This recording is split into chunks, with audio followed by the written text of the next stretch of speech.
Welcome to this explainer. Today, we're diving into a seriously fascinating spiritual discourse, one that literally links the most mundane daily household rituals directly to the afterlife, and then, believe it or not, straight to national security.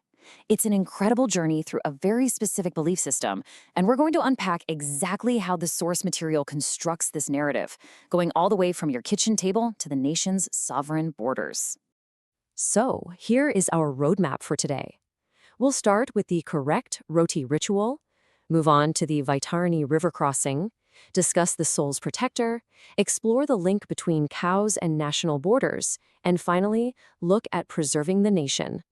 Let's jump right in. Part 1. The correct Roti ritual. Think about this for a second. Which Roti should you actually give to the cow? Because according to the source material we're looking at, the answer that most well-meaning people give is actually totally incorrect and deeply flawed within the spiritual framework. And this really gets to the heart of the misunderstanding. The widespread myth out there is that you must offer the very first Roti you cook to the cow. But the source points out a super practical reality here. Think about it. The first Roti is usually raw or burnt or kind of hard, right?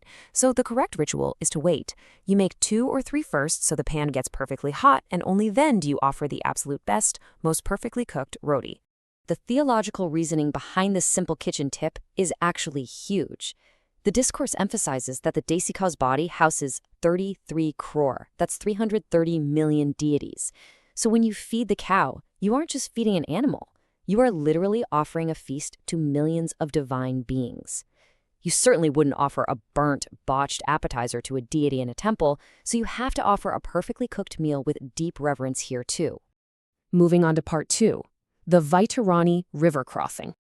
To really understand the stakes, the speaker introduces us to the Vaitarani River. According to this belief system, the moment after death and cremation, your soul arrives at this absolutely terrifying, perilous cosmic river. And here is the major catch. Absolutely no amount of money, no amount of status or worldly power can buy you a boat to cross it.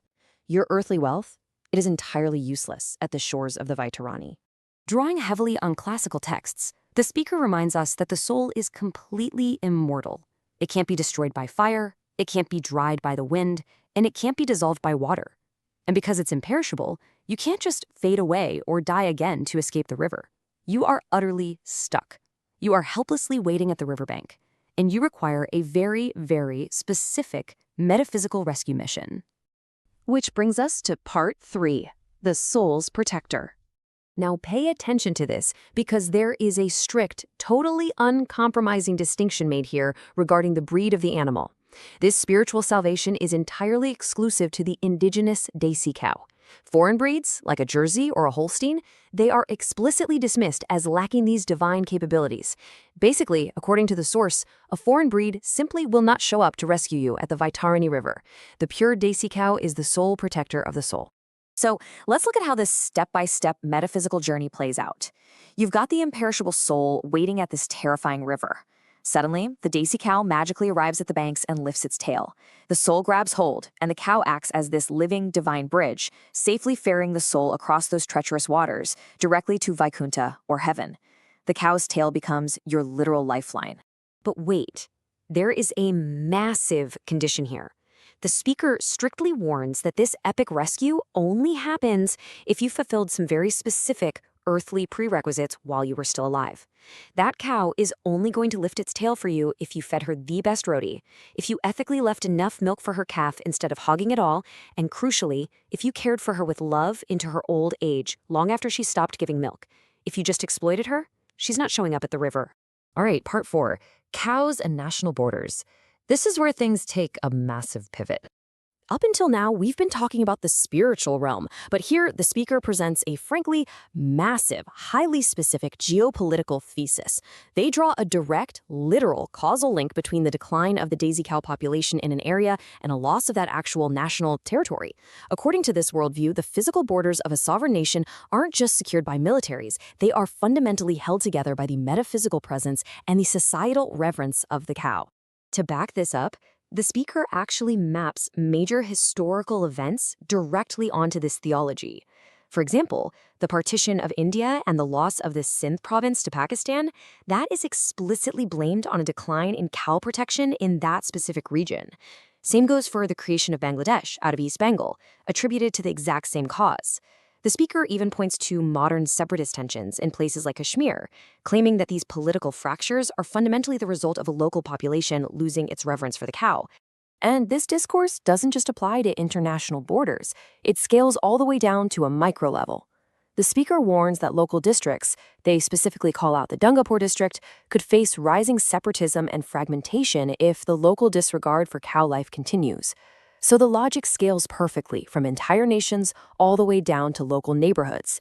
If you lose the cow, you lose the land. Finally, Part 5. Preserving the Nation.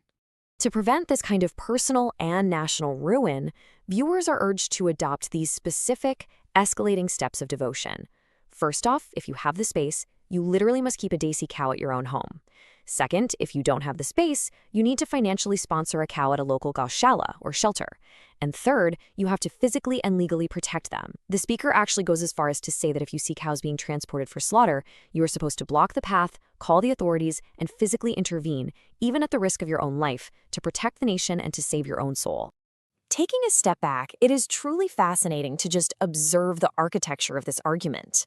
The source material seamlessly bridges this massive gap between the incredibly mundane act of choosing which piece of flatbread to feed an animal in your kitchen, the metaphysical terror of crossing a cosmic river after you die, and the hard geopolitical realities of securing international borders. It presents a completely unified worldview where the spiritual and the political are entirely indistinguishable. So, we want to leave you with this provocative thought. Regardless of your own personal views, this source material shows exactly how cultural beliefs can scale up with breathtaking speed, from the quiet, everyday moments of household devotion right up to the world-altering stage of geopolitics. What do you make of how this discourse constructs its worldview? Thanks so much for joining us for this explainer, and keep questioning the architecture of the ideas around you.